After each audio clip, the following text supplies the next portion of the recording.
I'm Ruth Morris. I'm the VP of Customer Success at the Mass Technology Leadership Council. Some people know us as MTLC, some as Mass TLC. We are a nonprofit tech association. We're the largest in the New England area. We're a membership organization, so our members are predominantly tech companies or tech-enabled companies, although we represent the whole ecosystem. So we do have members from academia, so the services side of things, other nonprofits, investors, et cetera. But really our focus is on the tech industry here. And our goal is to help our member companies grow and by extension the local tech ecosystem. Because it's a corporate membership, everybody who works for one of our member companies gets to participate in what we do. So they get to take advantage of the benefits that make sense for them. And really our goal is to try and foster collaboration, foster connections and networking, because we believe that a vibrant, connected ecosystem leads to good things for everybody. It leads to growth for people, for the companies, and for the whole tech sector here. So a lot of what we do is through our programs and events. People know us for that, although there's a lot that happens behind the scenes that people don't see. But through our programming, which are always in person, during the COVID years, obviously things had to go remote, and we tried hybrid, but there's no substitute for bringing people together and allowing them to talk to each other and meet each other. So we do a lot of intentional introductions and connecting of people, but there's a lot that happens serendipitously at our programs, which is really awesome. We just did an event a couple of weeks ago, a conference at Shark Ninja, and I happened to run into a member who just left his company. And I asked him what he's looking to do, and he told me he's looking to work in the intersection of hardware and software, and was kind of interested in Shark Ninja. And so we were able to just walk him right over to the head of product development and introduce them. So there's a lot of that sort of thing that happens at our programming. But ultimately, we're really trying to help the individuals within our members learn from each other and help each other and support each other, both for their professional development, but also for the growth of their companies, because they take what they learn back to their companies and help the companies make sort of better, faster, less risky decisions.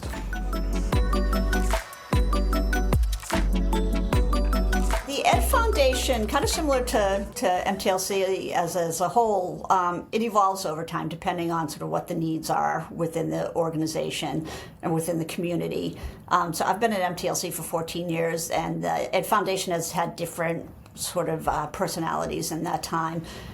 When I first got here, it was really focused on trying to promote and drive computer science education in the K-12 space, particularly in the high school space, making it easier to access within Massachusetts high schools, really trying to draw people in who wouldn't normally be, pursuing computer science education. Then we pivoted and started working with a global organization called Technovation Girls that does an international app challenge. And the goal is really to try and expose girls to not just the computer science side of things, but the business side of things. So it was an entrepreneurial app competition. We ran that for a number of years. We handed that over a couple of years ago to the Computer Science Teachers Association of Massachusetts, which, if your listeners don't know them, they should. That's just a tremendous organization of educators. We had two women who stepped forward and took up the Technovation Girls program. But we've continued to try and support it. This is part of what we do, is connecting other parts of the ecosystem with the tech companies. And so we helped them get mentors and judges from our membership. We introduced them to Progress Software, which is headquartered here. And they absolutely loved the program. Their CEO, Yogesh Gupta, who's on our board, took time out of his Saturday to be there for the end of year, celebration and poster board session. They flew people in from all over the world to do a panel discussion for these girls. So just a really wonderful connection there, and we love to see those kind of connections take shape. Right now, we're thinking about what's next. We want to try and make sure that we're always preparing sort of the next generation of tech workers for what's happening. And just right now with AI being so disruptive, it's changing jobs, roles, opportunities, workflows, organizations. We're thinking about, what we need to do to prepare that next generation. So stay tuned. We're thinking about it very actively now and hope to be making some decisions soon.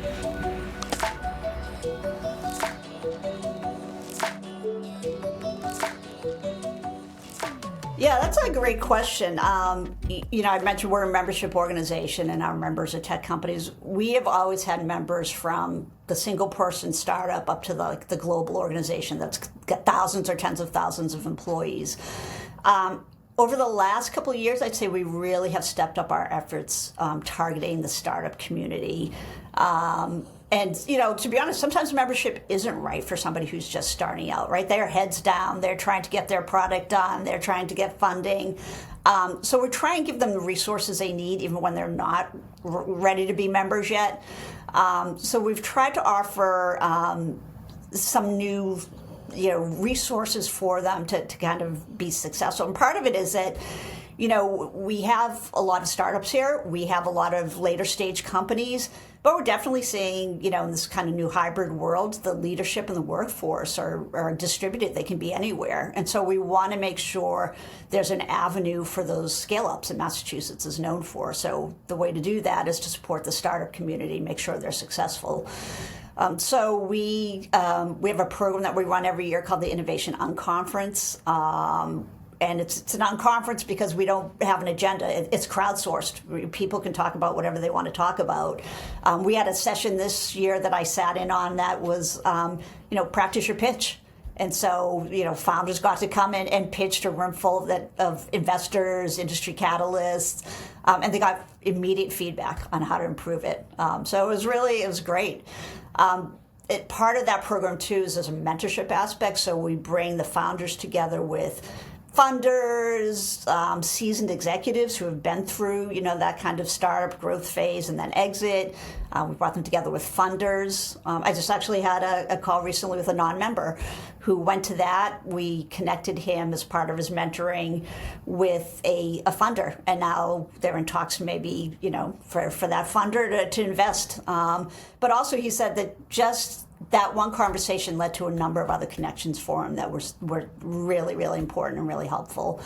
So again, there's that connections piece of things. But so we do that. We have a member marketplace, and we've invited startups who aren't members to participate in that. We do offer, the ability to attend our programs, even if they're not members. So we're really trying to focus on giving them sort of what they need in the hopes that they'll be successful. It's really to the benefit of everybody here if those startups are successful and grow and employ people here and innovate here.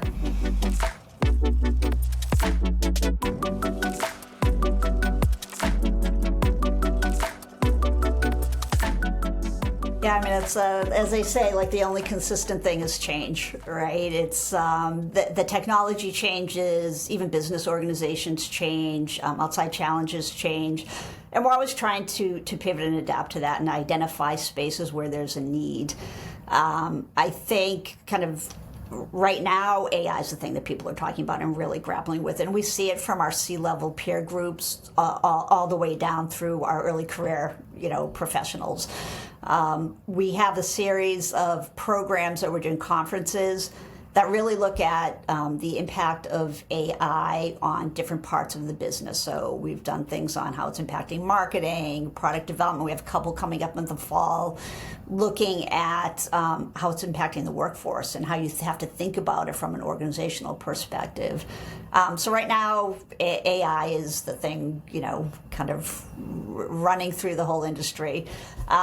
Different sectors emerge, and we try and support them as they emerge until they become established. But again, it always comes back to helping people understand the challenges. I think that's the other thing. We talk about connections, but the goal of the connections is to help people be successful and, by extension, bring their learnings back to their companies and help the companies grow and then help the ecosystem grow. So, again, another example at that Shark Ninja event, it was all around product development.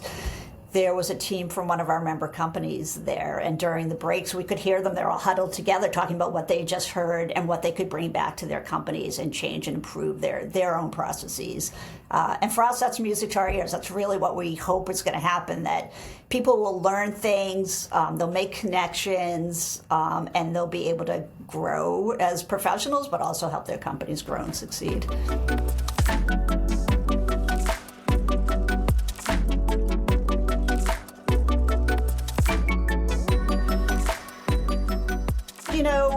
There is no shortage of events and organizations out there, and especially in the startup space, and they're great. They all have a different focus. We partner with a lot of them. We're very supportive. So I think our advice always, understanding that startup founders don't have a lot of time. Like, they can't go to everything that they might want to go to.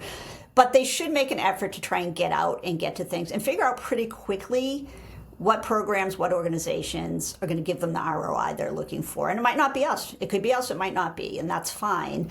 And I think they need to think of that ROI not in terms of necessarily business development, right? They need to think about it in terms of connections that might provide mentorship, right? That might provide future partners, or employees, or acquisition targets, or an acquirer.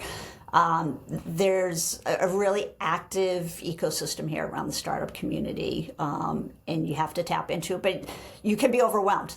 Like I said, there's no shortage of programs and organizations out there. So you have to pretty quickly figure out what's the right fit for you. And then make sure you plug into that and are an active participant. It's really hard, I think, to get value out of even anything we do at any level if you're not an active participant, right? So it doesn't mean you have to go to everything, but you need to plug in where it makes sense, and give as much as you get as well, right? If you can come to the table and you're willing to do something for somebody, you never know how that's going to pay off down the road, and you have to come to it not expecting that, but maybe hoping. I think what I would add is, as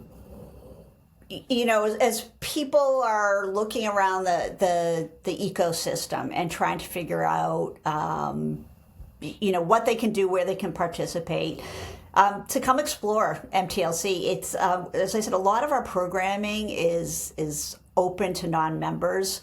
And we even do some things that are free, and there's a lot of professional development opportunities in there. One of my favorite things that we do is we have a young professionals community, and the two youngest members of our team run it, and they have done a phenomenal job. They did a program last year on financial literacy, which I think everybody should take. They're doing one this fall on sort of balancing ambition with mental health. And that age cohort really suffered during COVID, and now so we're trying to filling gaps, we're trying to kind of give them those networking and professional development opportunities that they missed out on. So you don't have to be a member. There's not a lot of pressure. It's come and check things out and see what fits. And I'd say that it's true again across the ecosystem. Check out things that are out there and try them out.